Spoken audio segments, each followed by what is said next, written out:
Good morning, dear students. I hope you all are fine. As we were discussing few things from the chapter light, like reflection of light, image formation, types of reflection, okay? And in the previous video, important topics like the refraction and dispersion of light was discussed with you. So I hope all the topics are clear to you. Now coming to the booklet work, page number 1 is completed. So open page number 2 of the booklets. Page number 2 of booklet.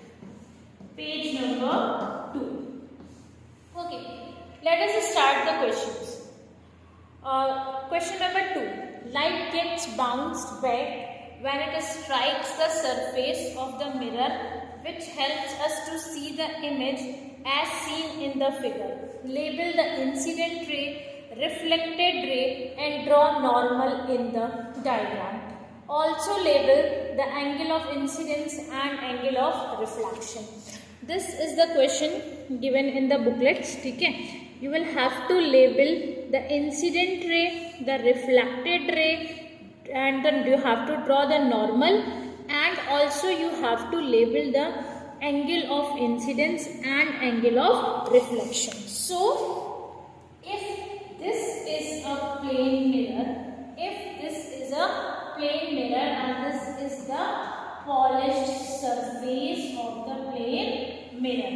So these rays which are striking on the mirror, the rays which are striking on the mirror will be considered as the incident rays. The rays which are striking on the mirror, hitting on the mirror, the falling rays of the light will be considered as the incident rays. So these two will be referred to as incident rays. These two will be considered as incident rays. Now the rays which are reflected or bouncing back, the rays which are reflected or bouncing back. So which are the reflecting or bouncing rays? These. After striking the mirror ये रे क्या हो जा रही है, वापस bounce हो जा रही है, और ये बाउंस रे एंटर कर रही है ऑब्जर्वर की आईज में.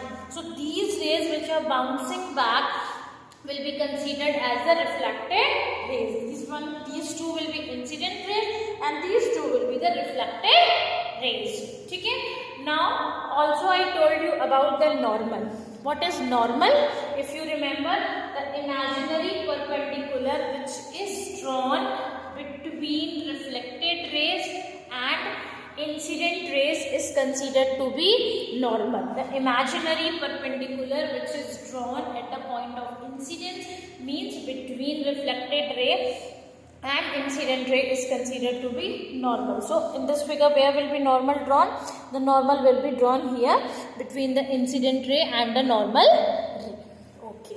Now what is angle of incidence, if you remember?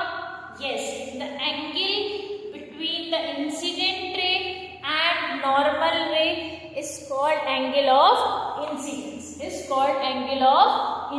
Suppose this is incident ray and this one is reflected ray. This is incident ray and this one is reflected ray. Okay. This is incident and this one is reflected. So where will be normal drawn? Normal will be drawn in the middle at the point of incidence. Third, what is the relationship?